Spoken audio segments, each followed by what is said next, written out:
కాపాడాలని బీఆర్ఎస్ సహకరిస్తూ ఉంటే ఉత్తమ్ కుమార్ రెడ్డి గారు టనల్ దగ్గర కూర్చొని ప్రమాదం జరిగిన సంఘటన దగ్గర నుండి బీఆర్ఎస్ మీద బురద జల్లే ప్రయత్నం, ఢిల్లీలో కూర్చొని రేవంత్ రెడ్డి ఎస్ఎల్బీసీ సొరంగంలో బీఆర్ఎస్ మీద బురద జల్లే ప్రయత్నం చేస్తుంటాడు. వెంకటరెడ్డి గారు అయితే ఆయన నీళ్లు వాటర్ అంటాడు, ఆయన ఏం మాట్లాడతాడో నేను ఆయన గురించి మాట్లాడి దండగా. సో ఇట్లా ఒక గందరగోళమైన పరిస్థితి ప్రభుత్వంలో నెలకొన్నది. ముఖ్యమంత్రి మాటకు నీటిపారుదల మంత్రి మాటల మధ్య పొంతన లేదు. మీరు బీఆర్ఎస్ని విమర్శించడానికి ఇది సమయమా? అసలు బీఆర్ఎస్ని విమర్శించే నైతిక హక్కు మీకుందా?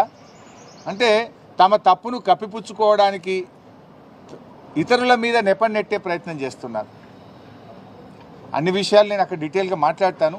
సో ఈరోజు మా మహబూబ్ నగర్ మరియు నల్గొండ జిల్లా మాజీ మంత్రివర్యులు, మాజీ శాసనసభ్యులు, శాసనమండలి సభ్యులు, పార్టీ సీనియర్ నాయకులు అందరం కలిసి అక్కడికి వెళ్ళి మరి ఎవరైతే బాధిత కుటుంబాలు ఉన్నాయో వారికి ఓదార్చడానికి, వారికి ధైర్యం చెప్పడానికి, మరి ప్రభుత్వ సహాయక చర్యలు నిజంగా ఎలా జరుగుతున్నాయో కరెక్ట్గా చేస్తున్నారా లేదా, మాకుండే అనుభవాన్ని, మాకుండేటువంటి ఆలోచనలు కూడా వీలైతే త్వరితగతిన వేగవంతంగా సహాయక చర్యలు జరపడానికి మా యొక్క సూచనలు కూడా అందించాలనే ఉద్దేశంతో బీఆర్ఎస్ పార్టీ బృందం మేము అక్కడికి బయలుదేరి వెళ్తున్నాం.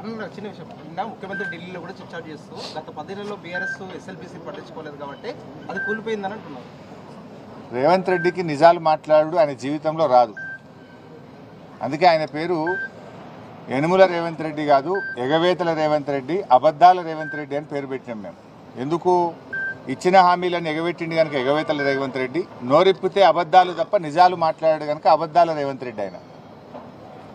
ఇవాళ ఈ ప్రాజెక్టు 9 ఏళ్ల కాంగ్రెస్ హయాంలో ఎస్ఎల్బీసీ ప్రాజెక్టులో 3,300 కోట్ల రూపాయలు ఖర్చు పెడితే 9 ఏళ్ల బీఆర్ఎస్ హయాంలో 3,900 కోట్ల రూపాయలు ఖర్చు పెట్టాం. అంటే కాంగ్రెస్ హయాం కంటే 600 కోట్ల రూపాయలు బీఆర్ఎస్ ప్రభుత్వం ఎక్కువగా ఖర్చు పెట్టింది. మాకు 2 సంవత్సరాలు కరోనా వచ్చి ఉత్తర భారతదేశం నుంచి వచ్చిన కూలీలందరూ కూడా వాళ్ళు వాపసు వెళ్ళిపోయారు. చాలామంది కూలీలు కరోనా సమయంలో వెళ్ళిపోయి పనులు ఆగిపోయినాయి. అంటే 2 వరుస కరోనా సంవత్సరాలు వచ్చినా కూడా కాంగ్రెస్ హయాం కంటే బీఆర్ఎస్ హయాంలోనే 600 కోట్ల రూపాయల పనులు అదనంగా జరిగాయి. ఈ ప్రాజెక్టులో 2 సొరంగాలు, 2 బ్యాలెన్సింగ్ రిజర్వాయర్లు ఉన్నాయి. ఆ 2 బ్యాలెన్సింగ్ రిజర్వాయర్లలో ఏదైతే నక్కలగండి, దాన్నే దిండి కూడా పేరు పెట్టారు, దిండి బ్యాలెన్సింగ్ రిజర్వాయర్ అంటాం. దాంట్లో అది 7.5 టీఎంసీల నీటి సామర్థ్యం కలిగినటువంటి రిజర్వాయర్. భూసేకరణ చేసి R&R చేసి దాదాపు 95% పనులు దిండి బ్యాలెన్సింగ్ రిజర్వాయర్లో పూర్తి చేశాం. పెళ్లిపాకల రిజర్వాయర్లో కూడా దాదాపు 50% వరకు పనులు పూర్తి చేశాం.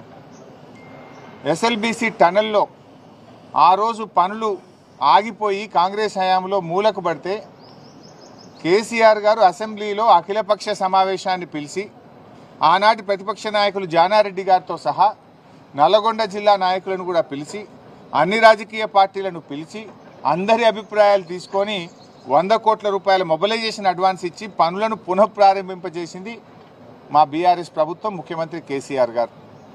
అయితే మేము చేయాల్సిన ప్రయత్నం చేసినాం. లోపలికి వెళ్ళిన తర్వాత వాటర్ సీపేజ్ పెరిగింది, 2 సార్లు బేరింగ్లు ఫెయిల్ అయిపోయినాయి.